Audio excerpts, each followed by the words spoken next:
교동문 15번 시편 27편을 교도하시겠습니다. 여호와는 나의 빛이요 나의 구원이시니 내가 누구를 두려워하리요.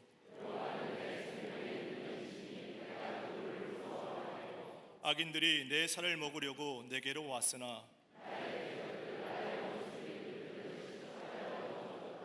군대가 나를 대적하여 진칠지라도 내 마음이 두렵지 아니하며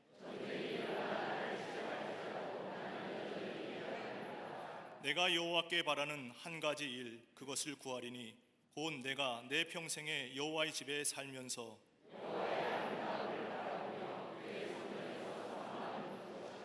여호와께서 환난 날에 나를 그의 초막 속에 비밀히 지키시고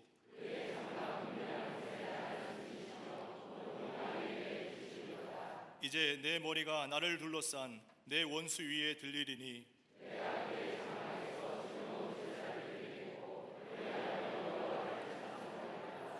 아멘.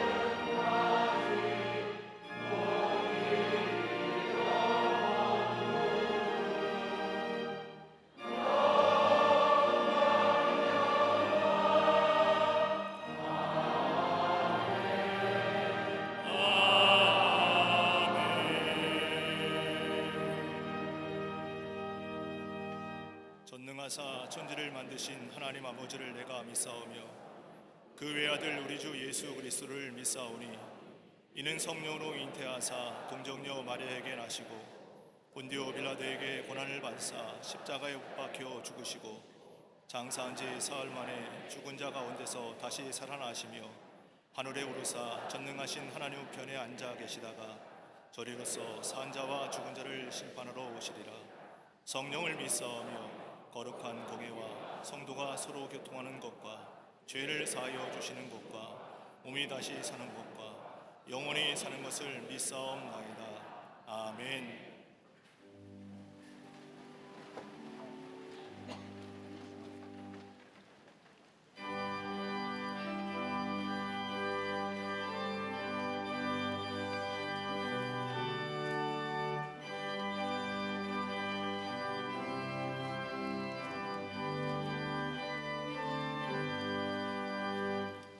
죄짐에 눌린 사람은 다 죽겠다.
선하신 뜻대로 세상 역사를 주관하시는 하나님 아버지, 지난 한 주간도 주님의 날개 그늘 아래 보호해 주셨다가 거룩한 주일을 허락하시사 영과 진리로 예배드리게 하심에 감사를 드립니다.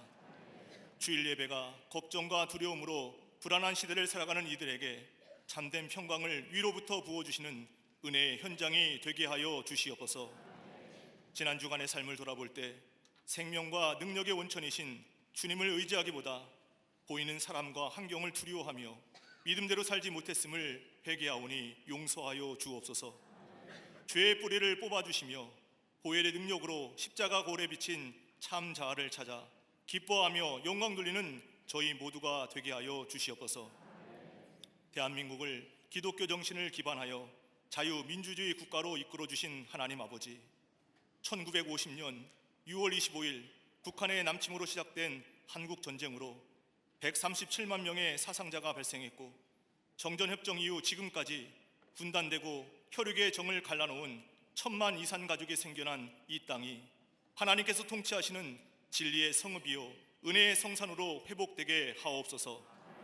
나라를 위해 목숨 바쳐 헌신한 선진들의 정신을 이어받아 자유롭고 정의로운 나라로 발전해 나가도록 국률의 은혜를 베풀어 주시옵소서. 심각한 인본주의 폭풍 속에서 겪고 있는 여러 난제 앞에 제한 없으신 하나님의 능력을 의지하며 납작 엎드릴 때 예수 그리스도의 십자가 복음으로 다시금 건강성을 회복하게 하옵소서.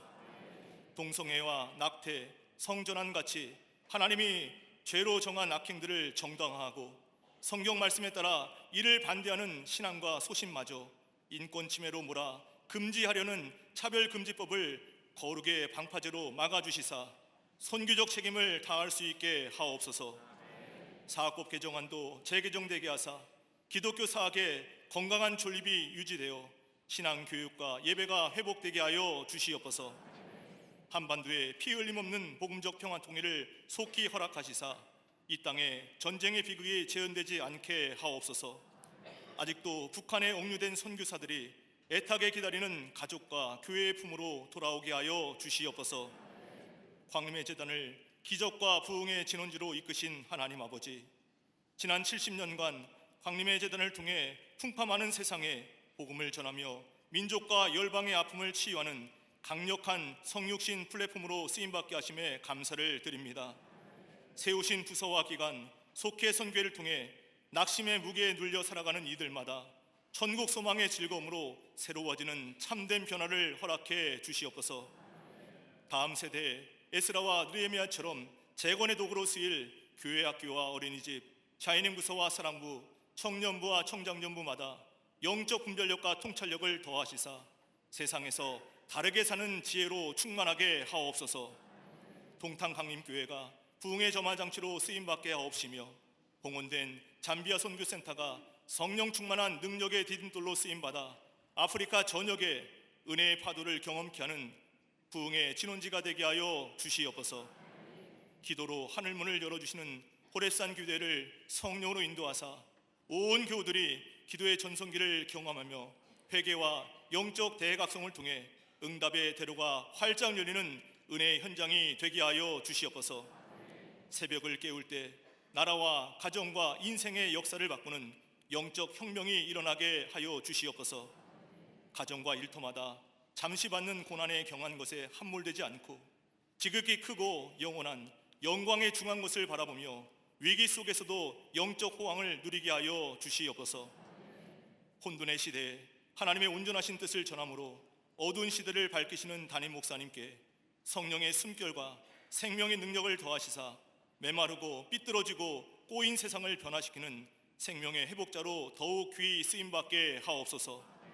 오늘도 주님 말씀 대원하실 때 수고하고 무거운 짐진 이들마다 크신 하나님의 능력을 확신케 하는 복음의 샘물을 마시고 되살아나게 하여 주시옵소서. 함께 예배드리는 광림 남교회와 서교회, 북교회와 국내 선교지, 방송으로 예배드리는 모든 성도들 가운데도 회복과 부흥의 창문을 활짝 열어 주옵소서.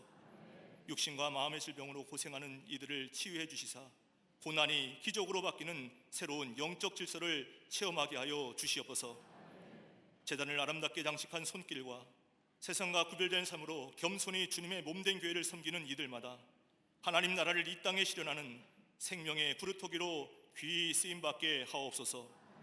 오직 하나님만 높이며 합당한 영광 올려드리는 갈릴리 성가대와 오케스트라의 찬양을 기뻐받아 주옵시며, 찬양이 울려 퍼질 때 척박한 마음을 옥토의 마음으로 기경시켜 주시옵소서. 오늘도 주일 예배를 통해 참된 위로와 평안을 넘치도록 부어주시는 우리 주님 예수 그리스도의 이름으로 감사하며 간절히 기도드리옵나이다. 아멘. 하늘에 계신 아버지, 이름 거룩하사 주님 나라 임하시고 뜻이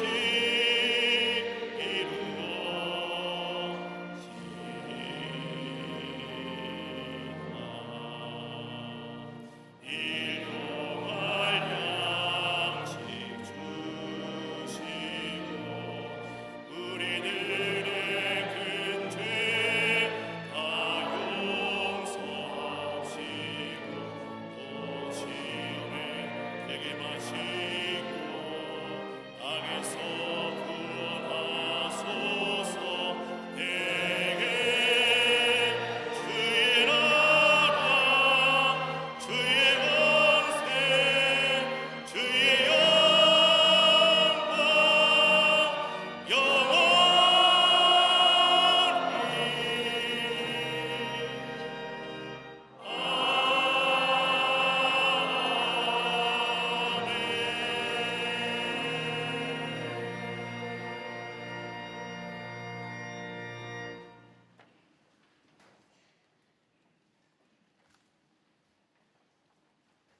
할렐루야.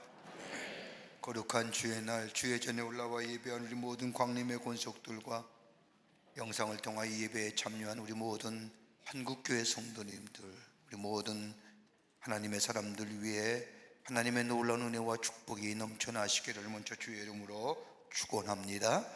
앞뒤 전후 좌우 계신 분과 함께 인사 나누겠습니다. 하나님은 사랑이십니다 라고 인사들 나누시기를 바랍니다.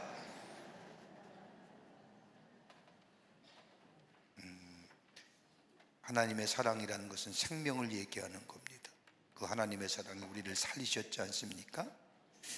그냥 사랑합니다가 아니라 하나님의 사랑, 그 사랑은 우리를 생명을 살리는 사랑입니다. 제35회 호렙산 기도회가 은혜 가운데 진행되고 있습니다. 오늘까지 21일째 했습니다. 19일 남았습니다. 참 빠르게 가죠. 빠르게 가신 분들은 기도의 맛을 아시는 분이고, 야 아직도 19일이나 남았냐 라는 분은 힘들게 기도 생활 하시는 분이고, 내일서부터 다시 한번 힘을 내셔서 새벽에 하나님이 도우시고 새벽에 깨우신다고 하는 주의 말씀처럼 여명의 등을 보면서 주의 전화와 기도할 때에 우리 기도가 나라를 위해서 기도하지 않습니까? 또 교회를 위해서, 한국 교회를 위해서, 여러분의 가정의 문제, 자녀를 놓고 기도하는 것 하나님께서 응답해 주실 줄을 믿습니다. 다시 한번 힘을 내서 내일서부터 다시 한번 거룩한 등산하시는, 거룩한 하나님의 호렙에 오르시는 우리 모든 성도님들이 되시기를 바랍니다. 2023년도 하반기 속개공과가 발간되었습니다. 본당 로비와 빛의 수서점에서 구입하실 수 있습니다. 꼭 구입하셔서 속회 예배 때 사용하시기를 바랍니다. 7월달 예배 안내는 구선교구와 십선교에서 봉사해 주시겠습니다. 오늘 강단 미아는 3교구의 강경희 권사님 가정에서 자녀들과 함께 이현두 권사님을 추모하며 장식해 주셨습니다. 선교구와 교구 소식들, 선교회 모임들 여러분 보시고 다 참여해 주시기를 바랍니다. 결혼하실 가정이 있습니다. 축하해 주시고요. 지난 한 주간에 어려움을 당한 가정들이 계십니다. 만나실 때에 하늘의 소망으로 위로하여 주시기를 바랍니다. 그 밖에 박스 광론에 많은 광고들 나와 있습니다. 보시고 기도해 주시고 참여해 주시고 또 관심을 가져주시되, 특별히 호랩산 기도회가 끝나고 나면 다음 달부터 우리 교회학교 여름 행사가 시작이 됩니다. 여러분의 자녀들 일정표 나와 있는데 확인하셔서 보내주시고 또 기도해 주시고 관심을 가져주시기를 바랍니다. 그 밖에 박스 광고에 많은 광고들, 우리 청기현 선교국에서 진행하는 전국을 대상으로 하는 교육선교 있습니다. 지방에는 여름 성경학교 못하지 않습니까? 옛날엔 다 지방에서 했는데 청년들이 가서 여름 성경학교 하고 전도하고 봉사하는 일입니다. 이런 일련의 일들, 또 교회 행사들 관심 있게 보시고 기도해 주시고 또 참여해 주시기를 바랍니다. 이제 성경 묵도 읽겠습니다.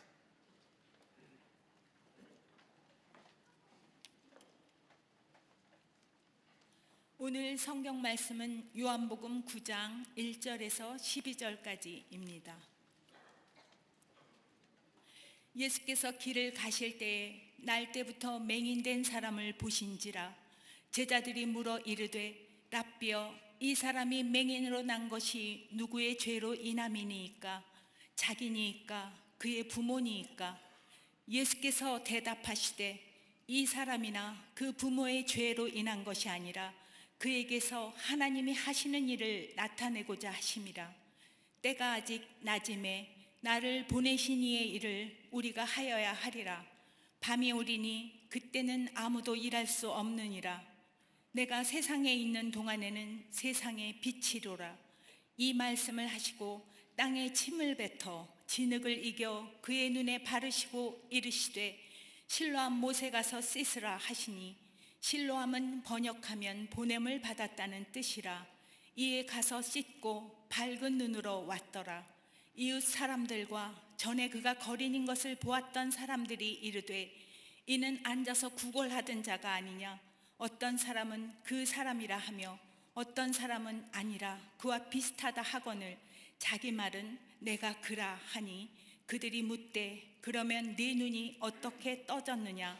대답하되 예수라 하는 그 사람이 진흙을 이겨 내 눈에 바르고 나더러 실로암에 가서 씻으라 하기에 가서 씻었더니 보게 되었노라. 그들이 이르되 그가 어디 있느냐? 이르되 알지 못하노라 하니라. 아멘.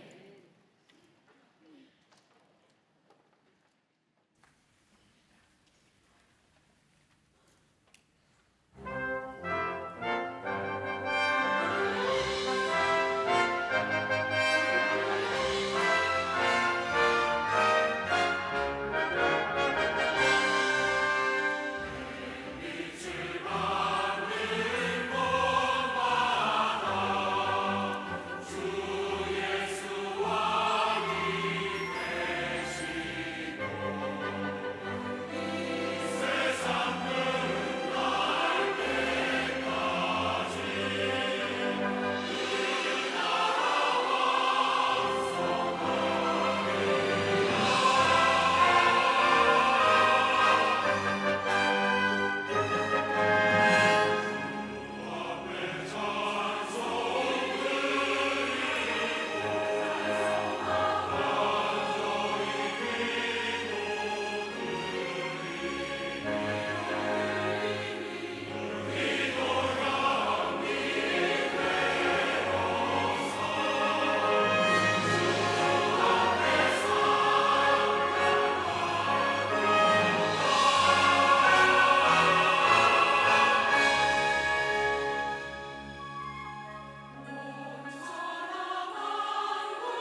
성가대와 오케스트라의 귀한 찬양 감사합니다. 매번 은혜로운 찬양해 주셔서 고맙습니다.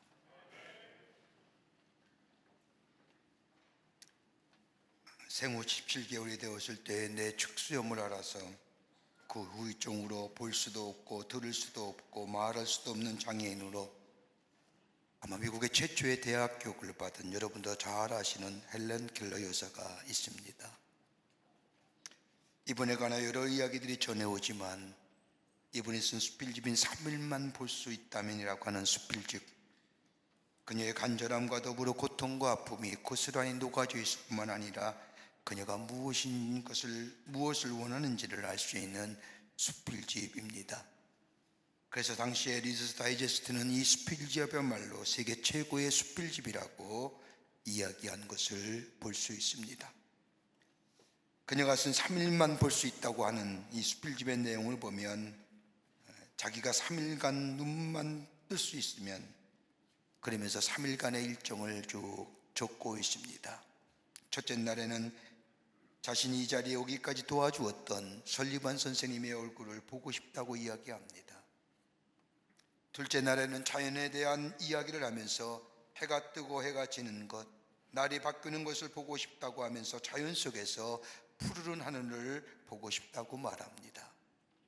그리고 3일째 되는 날에는 사람들의 일상이 어떻게 살아가는지, 아침 일찍 나아가 출근하는 사람들을 보고 저들이 어떻게 살아가는지, 그리고 저녁이 되면 빌딩의 네온 사인과 쇼윈도우 속에 진열되어 예쁜 것들을 보고 집에 돌아와 누우면 3일간의 시간이 끝나 그러면 나는 다시 영원한 어둠 가운데 잠길 것이라고 이야기하면서 수필집의 끝을 맺습니다.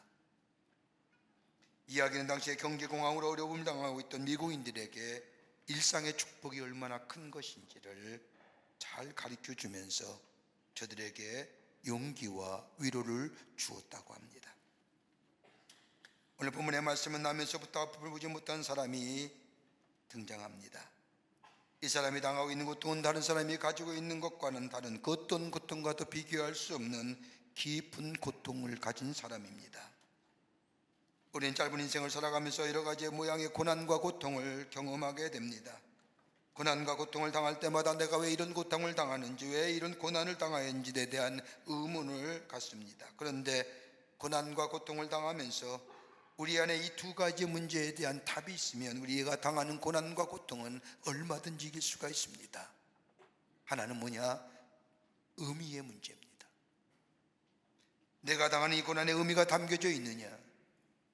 아니면 아무런 의미 없는 시 당하는 고난이냐?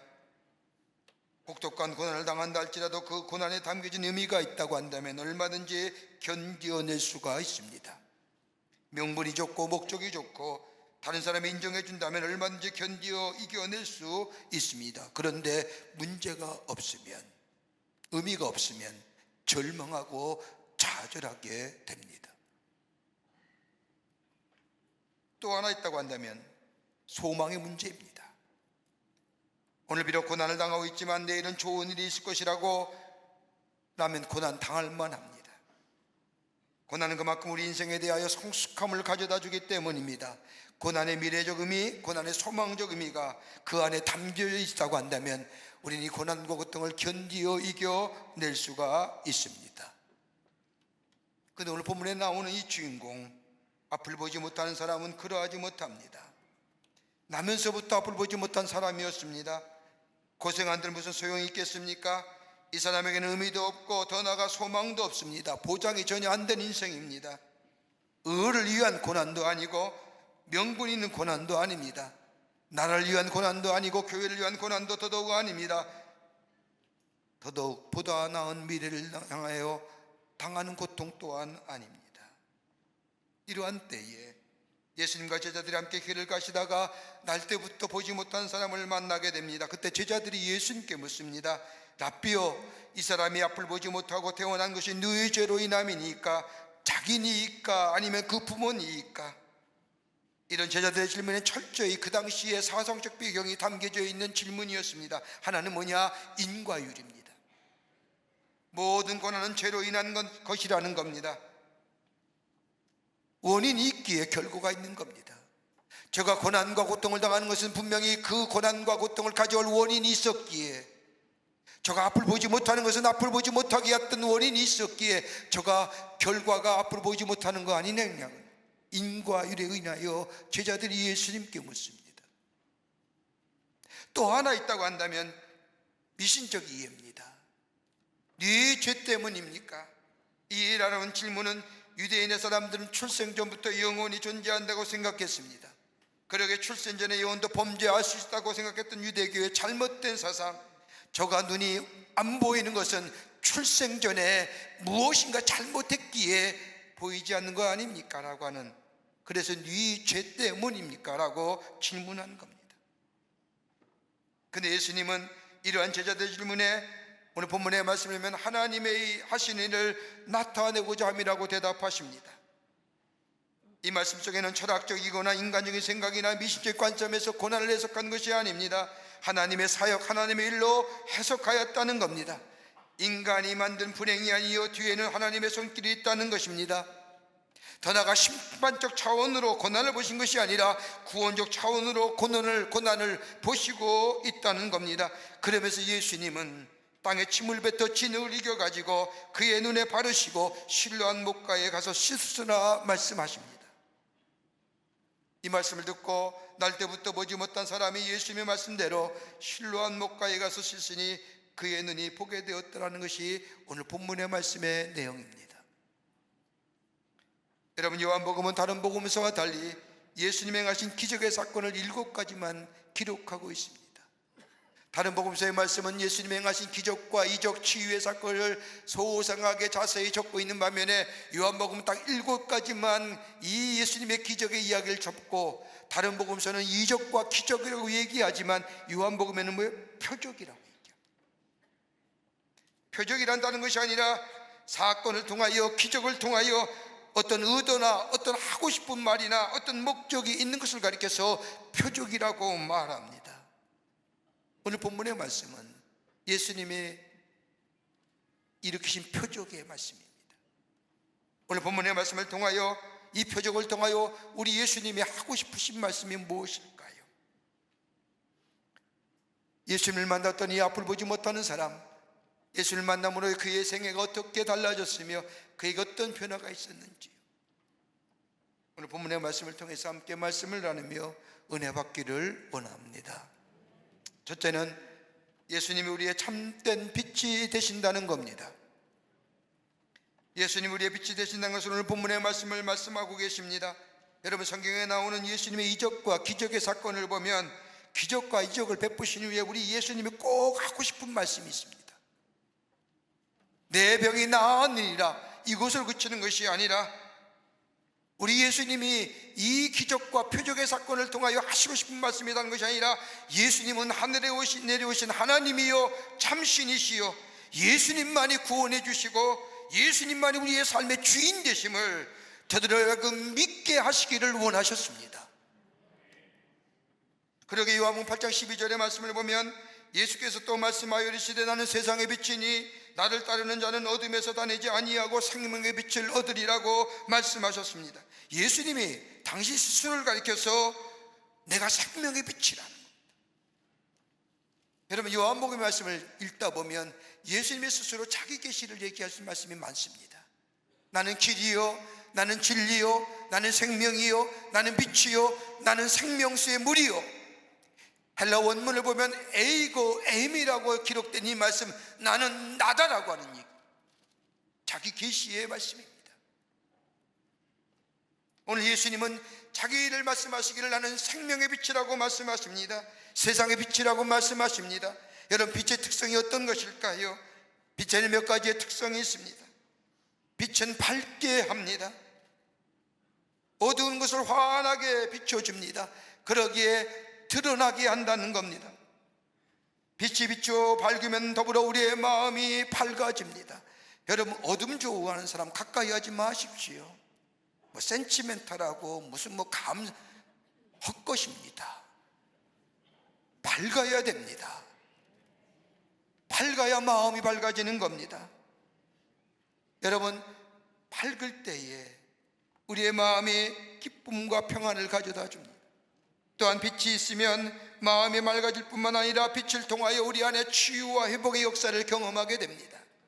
여러분, 병원에 가면 특별히 목이 아프거나 눈이 아프면 병원에 가면 치료받고 나서는 꼭 빛을 아픈 부위에 비춰주지 않습니까? 치료의 의미가 있습니다. 더 나아가 빛에는 성장을 가져다 줍니다. 더 중요한 것이 또 한다면 영적으로 빛은 분별하게 한다는 겁니다. 옳고 그름을 보게 합니다. 분별하게 만들어줍니다. 이것이 빛의 특성입니다.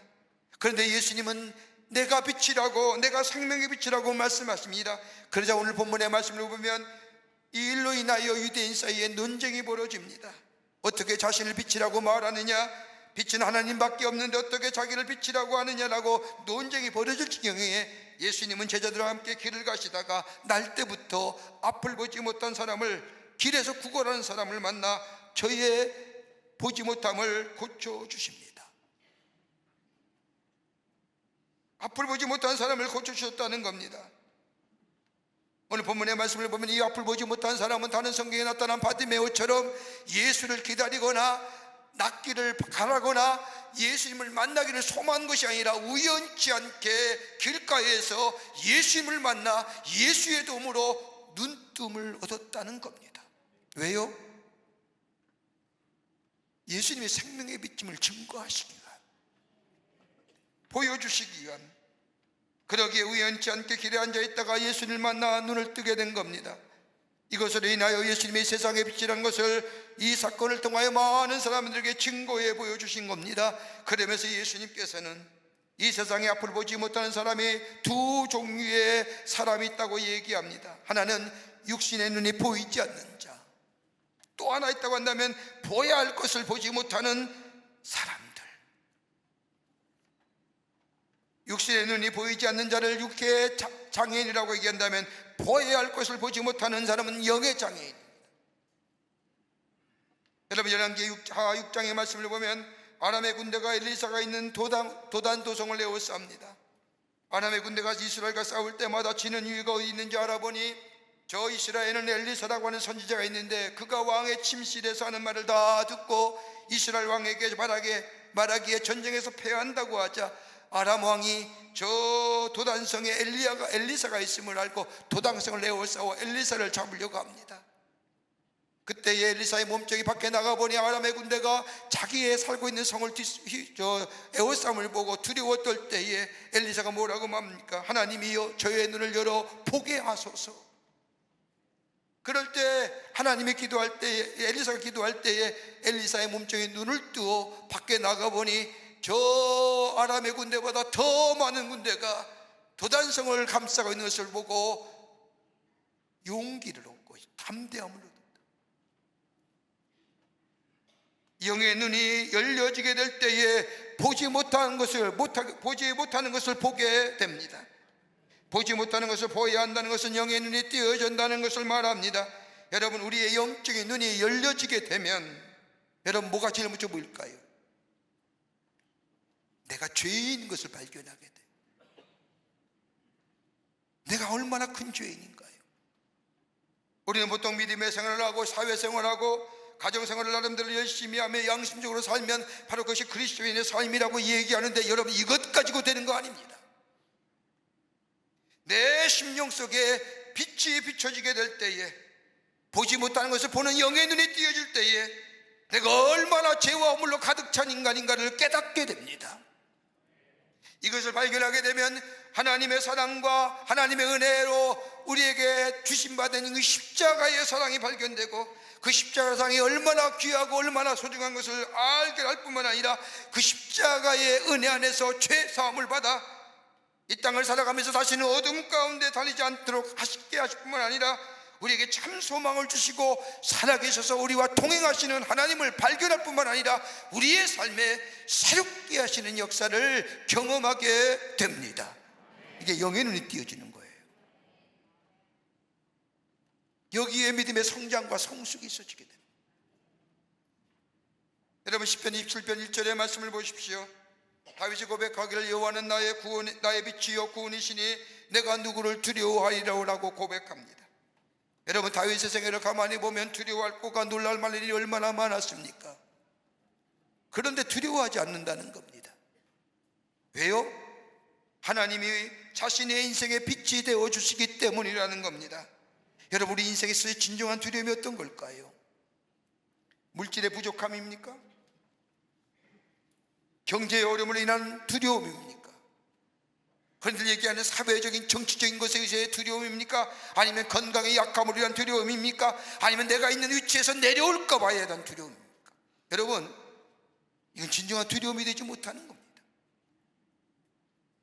진정한 두려움은 다름이 아니라 무엇을 해야 할지 모르는 것에 대한 두려움, 어디로 가야 할지 알지 못할 때의 두려움, 어떻게 살아야 할지 알지 못할 때의 두려움. 여러분, 이런 두려움은 내 삶에 존재론적인 위기를 가져다 주는 겁니다.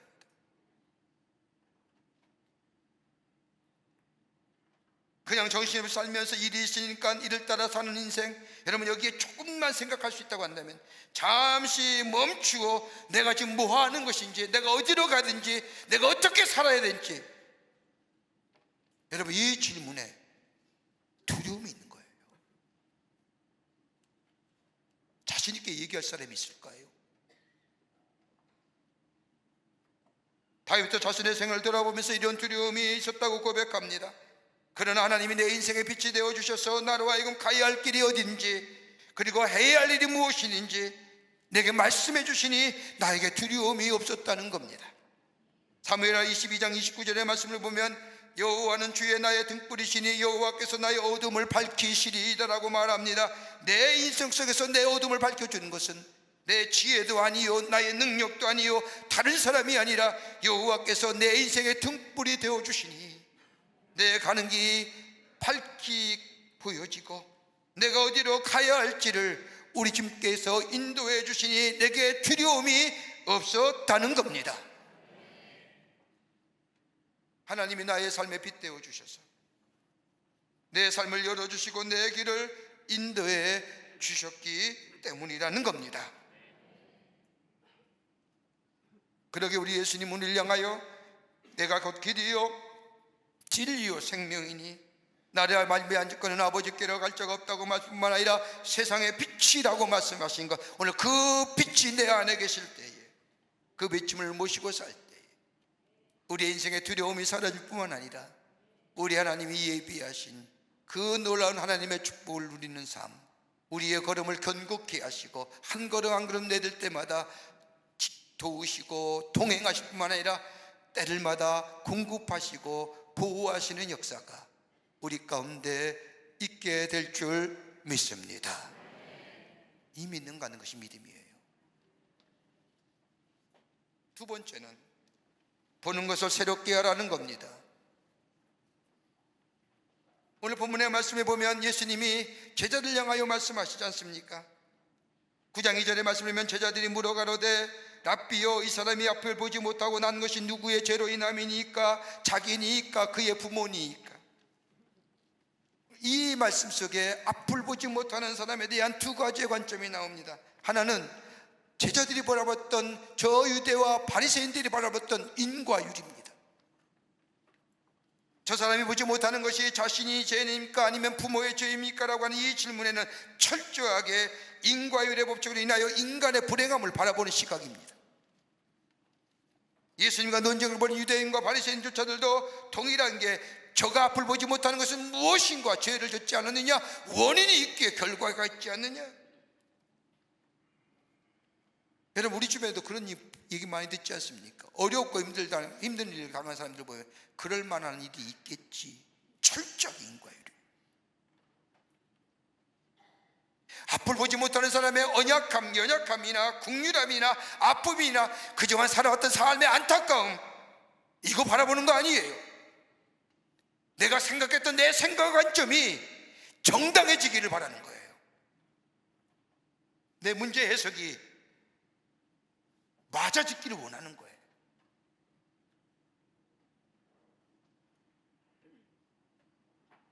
원인을 구명하는 데 목적이 있지요. 그 사람의 아픔이나 괴로움이나 슬픔이나 살아온 삶의 고통의 그 여정을 생각하지 않아요. 또 하나의 관점이 있다고 한다면 예수님의 관점이에요. 9장 3절의 말씀을 보면 예수께서 대답하시되 이 사람이나 그 몸의 죄로 인한 것이 아니라 그에게서 하나님이 하신 일을 나타내고자 함이니라. 하나님의 하시는 일을 나타내고자 함이라고 하는 이렇게 말씀하신 이유가 어디 있을까요? 저 사람이 앞을 보지 못하는 것이 중요한 것이 아니라 저 사람에게 바꿀 수 없는 아픔의 인생들, 절망적인 문제가 가지고 있더라도 하나님이 빛을 비추시면, 하나님이 역사하시면, 하나님이 함께 하시면 저 사람의 삶이 바뀌어지고 하나님의 영광이 드러날 것이라고 하는 말씀입니다. 팔자소관이 아니라 내 인생은 이 새로운 것이 있을 수 없다고 생각했던 사람, 나는 이렇게 태어나서 이렇게 마칠 수밖에 없는 내 운명이라고 생각했던 사람, 철저하게 삶에 대하여 운명론적으로 판단하며 비관했던 사람, 그러나 거기에 생명의 빛이 비추게 되면 그 삶도 바뀌어지고 변화를 기대하며 새로운 변화된 삶을 살아갈 수 있다는 가능성을 보는 겁니다. 여러분, 하나님이 나타내시자는, 하나님이 하시는 일을 나타내고자 함이란, 여기서 하나님 일이 어떤 일일까요? 구약성에서 하나님 일이 뭐예요? 구원하시고 축복하시는 거예요. 그게 하나님의 일이에요. 나타낸다는 게 뭘까요? 나타낸다고 하는 언어는 파네로테라고 얘기하는데 여기서 파네로가는 말씀 빛이에요. 하나님의 빛이, 저 생명의 빛이 그 사람에게 비춰질 때에 그 사람은 변화되고 주의 영광이 나타내고 하나님의 창조적 구원의 사건이 그의 삶 속에 일어난다는 거예요. 그의 인생이 아무리 힘이 들고 어렵고 절망적인 인생이라 할지라도 하나님께서 그의 인생에 빛을 비추어 주시면 그의 인생은 달라지고 변화되며 하나님의 영광이 나타나진다는 겁니다. 여러분, 인순이 씨 잘 아세요? 저도 간증 얘기를 들으면서 참 은혜를 받았는데, 여러분, 많은 노래들이 그분이 부른 노래가 있지만 한때 청년들이 가장 많이 따라해 불렀던 노래가 뭐예요? 네, 거위의 꿈이에요. 애들 굉장히 많이 불렀어요. 여러분 아시다시피 그녀는 6.25 전쟁 후에 한국인 어머니와 아프리카의 미국 병사 사이에 태어나서 아버지는 그냥 미국으로 가버린 바람에 어머니가 이 딸을 홀로 키웁니다. 가난으로 인해 고등학교 진학도 하지 못하고 그 당시만 해도 혼혈에 대한 편견과 차별이 심해 다른 또래의 아들에게 차별을 받으며 놀림과 억울함 속에 자라납니다. 그렇게 살아갈 수밖에 없는 삶이었습니다. 노래가 유명해지고 많은 사람들에게 알려지며 그녀의 노래를 불러 대중들에게 알려질 즈음에 어떤 한 사람이 찾아와서 이 인순이 씨에게 묻습니다. 당신은 많은 노래를 불렀는데 당신이 가장 좋아할 뿐만 아니라 당신의 인생에 있어서의 가장 의미 있는 노래가 무엇입니까? 라고 묻게 되었을 때에 이물의 인순 씨가 대답하기를 나에게 가장 의미 있고 가장 좋아하는 노래는 어메이징 그레이스입니다. 나 같은 죄인 살리신 주 은혜 놀라워. 자기 자신을 돌아볼 때마다 나같이 죄인 살리신 주 은혜 놀라워 이것만큼이나 자신의 인생을 잘 대변해 주는 말이 없었다는 겁니다. 그러면서 말하기를 하나님 옥석에 감추어진 저를 쓰시려고 계획하시는 것 같아요. 어려운 일 많이 겪게 하심으로 다른 사람을 헤아리게 하셨고 그 사람들 위해 도구로 쓰시려고 저를 택하신 것 같아요. 그러면서 그녀는 1984년에 세례를 받고 그녀로 하여금 새로운 봉사의 삶에 눈을 뜨게 하셔서 자기와 같은 처지에 있는 타문화 가정의 자녀들을 교육하는 일에, 봉사하는 일에 쓰임받는 것을 보게 됩니다. 바꿀 수 있는 인생, 암흑과 같은 인생, 회복될 수 있는 차별과 편견 속에 짓눌려 살아야 했던 인생, 교육의 기회도 갖지 못했던 그녀에게 빛 대신 예수님이 찾아와게 될 때에 그의 애녀의 삶이 달라지고 의미가 달라지고 목표가 달라지고 내게 사명이 있음을 깨닫고 자신과 같은 처지에 있는 사람을 돕는 자의 삶으로 새롭게 변화된 것은 빛의 역사가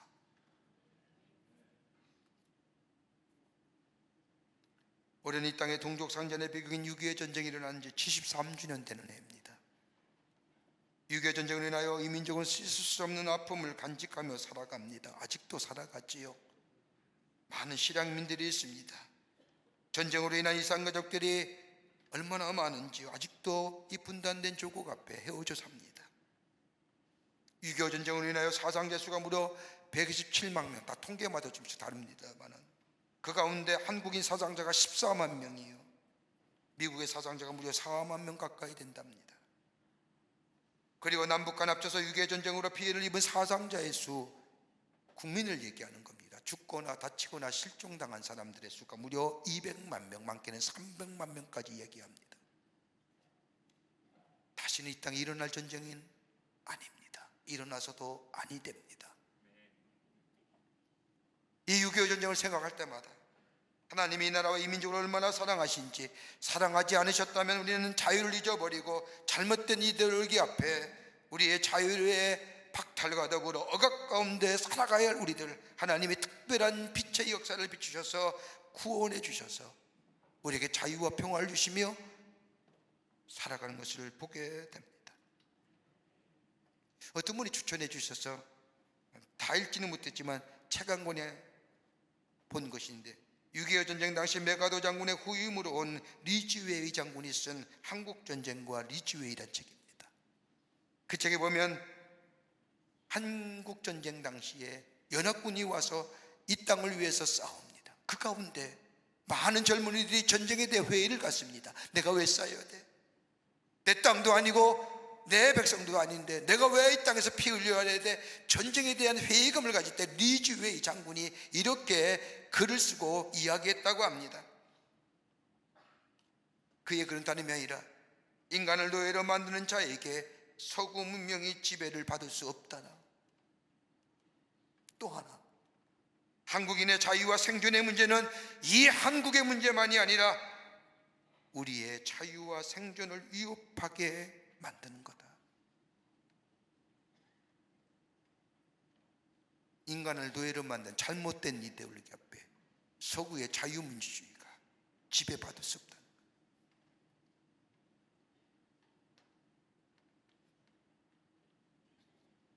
이 말이 장년들을 격려하며 이 땅의 자유와 평화를 위해 싸웠던 것, 이것만일까요? 위에 우리가 유명한 알고 있는 유해 안전보장이사회에서 유엔군 파견을 결정할 때에 한 나라도 방해하면 안 되는데 소련 대표가 참석하지 못한 이야기들, 저 나통강 전선까지 밀렸을 때 8월 한참 장마철에 비행기가 떠야 폭격하는데 기도함으로 인하여 맑은 날씨 가운데 미군의 폭격기가 폭격을 가능케 하여 새로운 전쟁의 전환점을 마련해주는 일들, 여러분 상식적으로 생각이 안 되는 거예요. 소련 대표단이 참석하지 못한 이유가 뭔지 아세요? 가다가 시동이 꺼지는 거예요. 다시 시동을 켜려면 조금 갔다가 좀만 더 가면 또 꺼지는 거예요. 이게 반복하다 보다 이미 표결난 다음에 대표단이 참석했다는 거 아닙니까? 이해가 돼요? 안 되는 얘기죠. 여러분, 고난과 시련이 우리의 모든 것을 앗아가는 것은 아닙니다. 빛 대신 하나님께서 내 인생에 개입하시고 역사하시면 그것은 곧 하나님의 기회가 됩니다. 새롭게 변화시키시는 놀라운 은혜가 임하여 하나님의 영광이 드러나는 일들로 새롭게 변화하고 변화시켜 주십니다. 지금 어렵습니까? 원인을 붙잡고 후회하는 것이 아니라 내가 왜 이렇게 됐을까?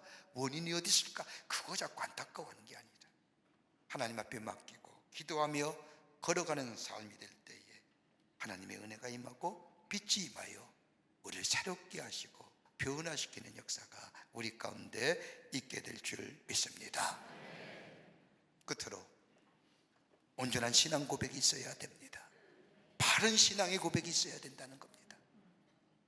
우리가 읽지는 않았지만 오늘 본문 후반절의 말씀을 보면 보지 못하던 자가 눈을 뜨게 되었던 이 사람, 예수님으로부터 고침을 받은 후에 바리새인과 유대인들에게 신문을 당하고 쫓겨났다는 이야기를 들은 예수님이 그를 찾아가 만나 주십니다.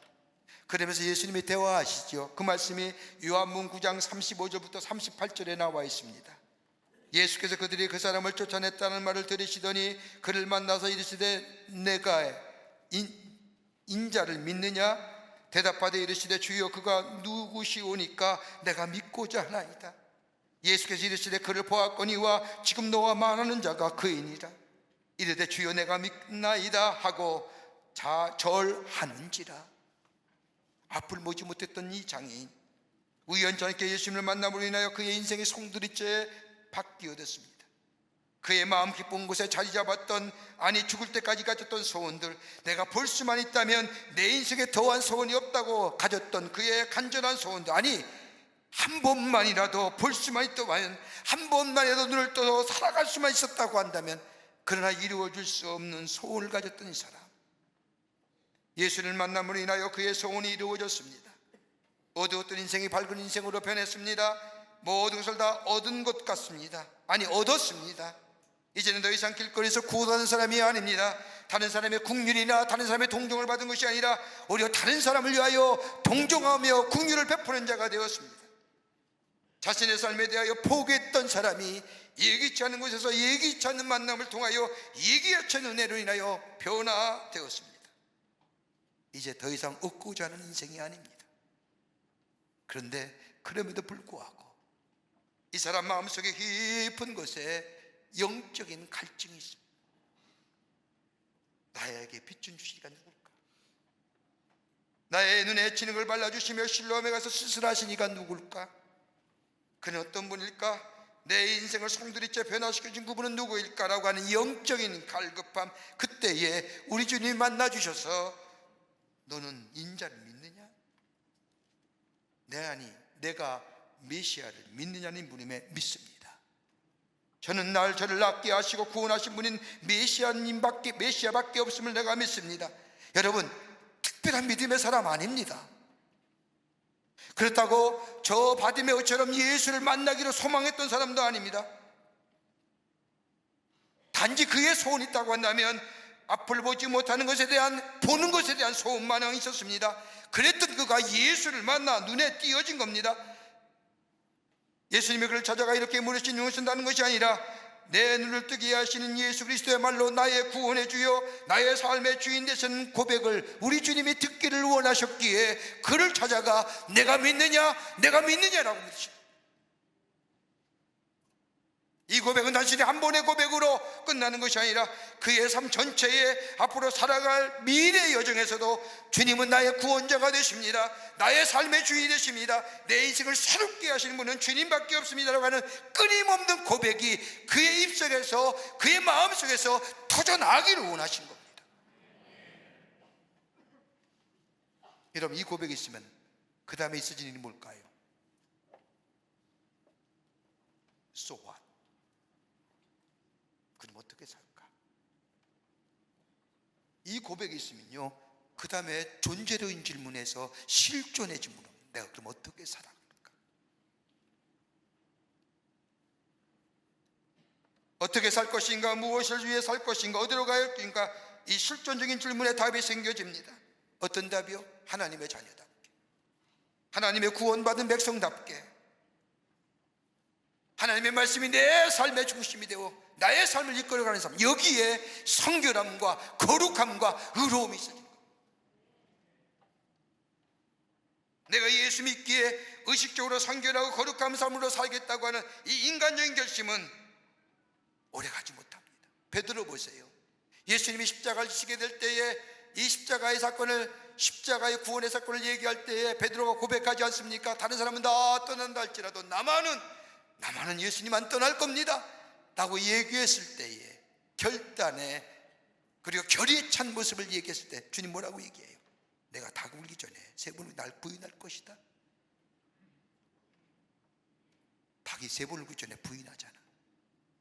모른다, 원수다, 죽여야 된다. 인간의 결단은요, 쉬 무너져요. 그러나 예수님이 나의 구세주가 되어주십니다. 나의 구원의 주가 되십니다. 나를 의롭게 하셨습니다. 나를 새롭게 하십니다. 이 고백하는 심령의 실존의 질문에 대한 답이 나옵니다. 그럼 바로 말이라, 내가 거룩하게 성결하게 의롭게 살아가는 삶, 땅의 가치에 의미를 두고 사는 것이 아니라 하나님 나라의 가치를 위하 의미를 두고 사는 삶, 하나님의 자녀로 하나님 나라를 위해 사는 아름답고도 복된 인생으로 새롭게 변화하여 살아가게 해 주십니다. 그런다면 뭐예요? 인자를 믿느냐? 예, 믿습니다. 그때에 눈을 떠서 예수를 만난 사람, 예수를 향하여 엎드려 절합니다. 절했다는 게 뭐예요? 경배했다는 거예요. 예배했다는 거예요. 예수님만이 나의 구세주와 나의 삶의 되심을 고백하는 사람이 살아가야 두 번째 실존의 질문에 대한 대답은 예배하는 겁니다. 그 다음에 뭐예요? 섬겼다고 얘기합니다. 예수를 구원해 주러 나의 삶의 주로 모신 삶의 또 하나의 태도는 거룩함과 성결함과 동화로 예배하는 것과 더불어 섬기는 자입니다. 섬기는 게 먼저가 아니라 고백이 먼저예요. 그 예배가 다음에 오는 거예요. 그 다음에 그로 인해서 얻어진 열매를 가지고 섬기는 거예요. 우리가 잘 알고 있는 부를 때마다 은혜 받는 찬송 가운데 여러분 실로암이라는 노래 아시죠? 몇 해 전에 국교 논산훈련소에 진중 세례식을 갔는데 마지막에 훈련병들이 그 예배당을 꽉 채워서 이 실로암을 부르는데 뭐 교회가 막 떠나갈 수도 없고, 그건 예수 믿는 사람 오는 게 아니라 잠시 쉬고 싶어서 훈련에 고된 것을 조금 피하고 싶어서 교회에서 위로해 준다니까 친구 따라서 건면해 와서 왔는데 거긴 예수 믿는 사람 아닙니다. 이 실로암 부를 때마다 이 교회당이 들썩썩할 정도로 부릅니다. 이 찬송은 신상근 목사님이란 분이 작사와 작곡한 복음성가입니다. 이 목사님은 젊은 날에 요한복음 9장의 말씀을 읽다가 큰 은혜를 받았습니다. 은혜를 받고 하나님의 종이 되겠다고 신학교를 가겠다고 결심하지만 주위의 반대로 인하여 신학 공부하는 것을 포기합니다. 그러면서 지은 찬송가가 실로암입니다. 어두운 밤에 캄캄한 밤에 새벽을 찾아 떠나고 종이 울리고 닭이 울어도 내 눈에는 오직 밤이었어. 우리가 처음 만난 그때는 차가운 새벽이어서 당신 눈 속에 여명이 있음을 나는 느낄 수가 있어서 오 주여 당신께 감사하리라. 실로암 내게 주심을 나의 영원한 이 꿈속에서 깨지지 않게 하소서. 신학 공부하는 것을 포기하고 사업을 하는데 사업하는 것마다 안 되는 겁니다.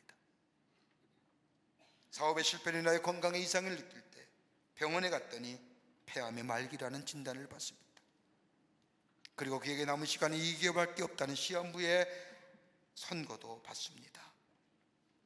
이 엄청난 일을 앞에 두고 옛날 예수님을 만나 자신이 지었던 실로암 찬송을 생각하여 다시 한번 불어봅니다. 그러면서 고백합니다. 하나님, 나에게 실로암이 필요합니다. 그렇게 기도하며 회개합니다. 자신의 삶을 하나님 앞에서 뒤돌아봅니다. 회개가 어떤 거예요? 자신의 삶을 뒤돌아보는 거예요. 그리고 하나님 앞에 나에게 새로운 생명을 허락해 달라고 기도하기 시작합니다. 그 기도를 무려 20년 동안 합니다. 그러니까 몇 년 산 거예요? 20년 넘게 산 거죠. 그 사이에 자신이 젊은 날에 서운했던 신학교에 들어가 신학 공부를 하고 2008년에 안수를 받습니다. 지금도 하나님 앞에 실로암을 고백하며 구원해달라고 주님이 나의 빛이 되어 주신다고 고백하며 주의 준 사명의 길을 걸어가는 것을 보게 됩니다. 고난과 시련 속에서 정말 내게 필요한 것은 다른 것이 아니라 실로암, 빛 대신 하나님이 그에게 빛에 비추어 새로운 생명의 역사를 허락하신 것을 보게 됩니다. 오늘 우리에게 필요한 게 뭘까요? 하나님이 나의 구원의 주가 되십니다. 나의 삶의 주인이 되십니다. 그러면 우리가 지키는 게 뭘까요? 거룩함과 의로움과 성결함입니다. 예배하는 겁니다. 섬기는 자입니다. 이것이 생명의 빛의 역사를 우리 가운데 허락합니다. 이럴 때에 우리의 걸음이, 우리의 삶이 복된 삶, 복된 하나님 인생으로 살아가게 됩니다. 이 믿음이 여러분과 저 가운데 있어지기를 주의 이름으로 축원합니다. 하나님 감사합니다. 주께서 저희를 사랑해 주셔서 하나님의 백성 삼으심에 감사합니다. 주께서 우리를 사랑하시기에 구원하여 주셨는데 잊어버리고 살 때가 많이 있습니다. 우리 안에 늘 생명의 빛이 비추어 새롭게 하시는, 날로 날로 새로워지고 주님 앞에 더 가까이 가는 저희들로 삼아 주시옵소서. 성령이 도우실 줄 믿으며 예수님의 이름으로 기도하옵나이다. 아멘.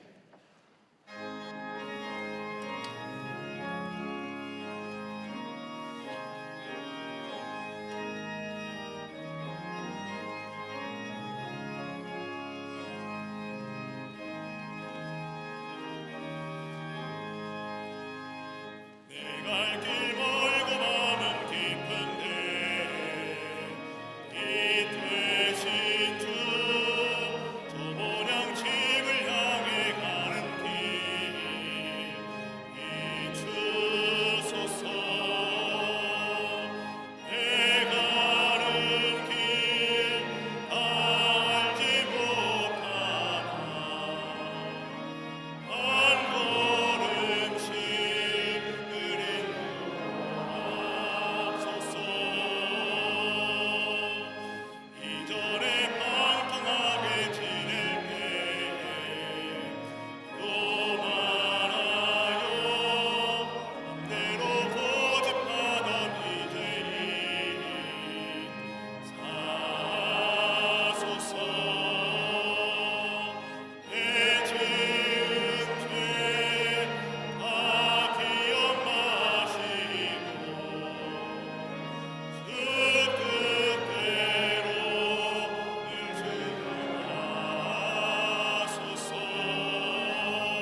주님의 성령 내게 임하여 하늘의 영광 나타내게 하소서.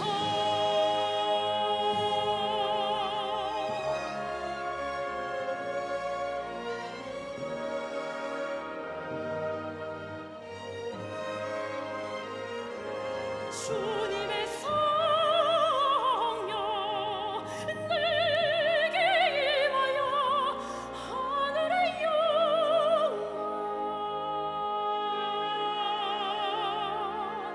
하늘의 영광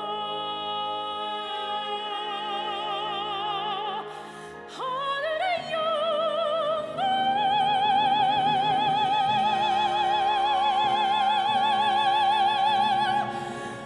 나타내게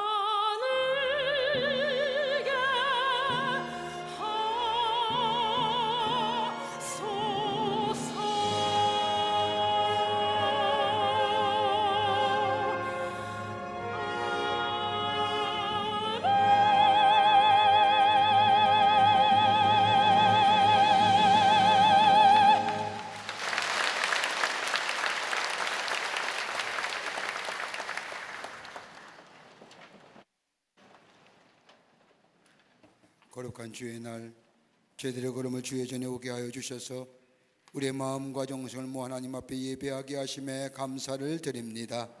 우리 예배를 기쁘게 받으시고 하늘 문을 여시사 하늘의 놀라운 은혜와 하늘의 축복이 임하는 이 시간 되게 하여 주시옵소서. 하나님 앞에 예배하며 귀한 예물 정성껏 성별하여 주님 앞에 드립니다.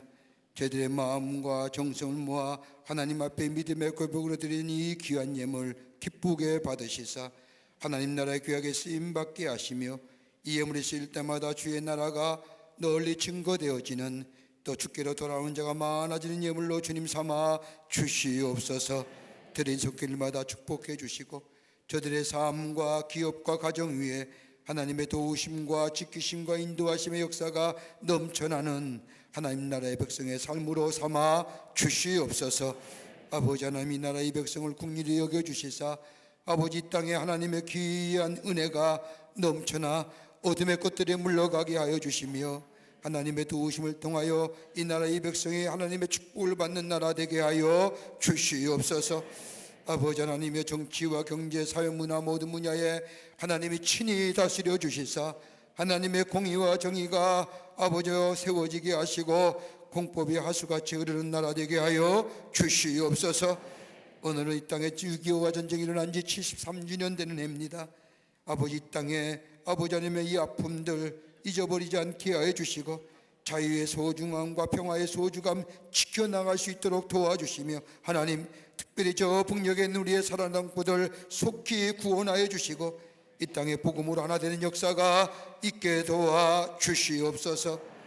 아버지 하나님의 나라를 위해 수고했던 나라를 위해 희생했던 순국선녀들의 나라 사랑의 마음도 우리 안에 가지게 도와주시옵소서. 우리가 늘 빛에 되시는 예수님과 동행함으로 승리하는 새롭게 매일매일 변화되는 그래서 주의 영광이 드높여지는 저희의 삶으로 삼아주시옵기를 원하오면서 우리를 죄악에서 구원하신 예수님의 이름으로 기도하옵나이다. 아멘.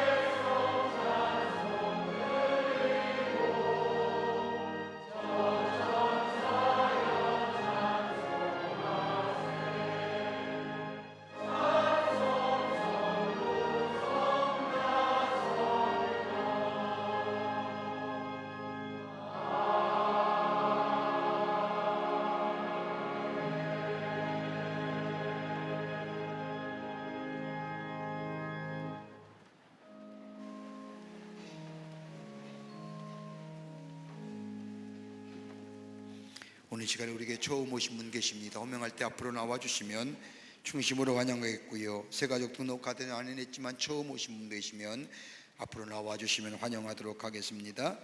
최종순 권사님 인도하신 배영희님, 최종순 권사님 인도하신 최순자님, 최종순 권사님 인도하신 이수경님, 최 권사님 인도하신 전영래님, 최 권사님 인도하신 황용숙님, 전숙경님, 안용숙님,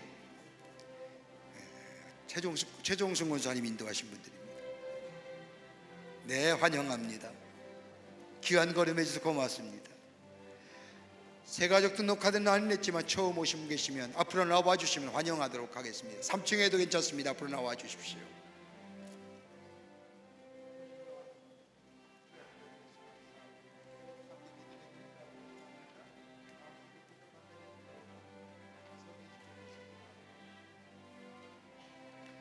기도하시겠습니다. 하나님, 거룩한 주의 날 당신의 귀한 백성들 주의 전에 오게 하심에 감사합니다. 저의 이름을 하늘나라의 생명책 기록해 주시고 구원과 영생 가운데 이 땅에 살면서 빛 대신 주님과 늘 동행함으로 하나님의 놀라운 은혜와 축복을 누리며 살아가는 하나님 나라의 백성들이 되게 하여 주시옵소서. 주님이 영원토록 동행하여 주실 줄 믿으며 예수님의 이름으로 기도하옵나이다. 아멘. 뒤돌아서실까요? 교우들 향해 서실까요? 여러분 귀의 박수로 환영하시죠. 뒤돌아서 이런 우리 장로님 따라가 주시면 교회 소개하고 안내하겠습니다. 네, 장로님 따라가 주시면 교회 소개하겠습니다. 네, 감사합니다. 예, 고맙습니다. 속개공과 나왔습니다. 여러분 나가실 때 꼭 구입하셔서 속개 때 꼭 사용하시기를 바라고요. 원타임 묵상집이 나왔습니다. 7월호인데 꼭 구입하셔서 하루를 말씀으로 여는 귀한 말씀의 묵상집이 되기를 바랍니다. 뉴스레터 나왔습니다. 저는 그냥 2주간 우리 교회에 있었던 일들을 모아봤습니다. 여러분 가져가셔서 보시고 또 나누시고 전도의 기회로 삼으시기를 바랍니다. 내일서부터 다시 한번 우리 호렙산에 오르시는 호렙산 기도회가 다시 시작하게 됩니다. 여러분 다 올라오셔서 함께 기도하시고 새벽을 깨우죠. 또 기도의 응답을 경험하시는 여러분들이 되시기를 바랍니다. 다 일어나실까요? 우리 함께 마지막 찬송하시겠습니다.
소서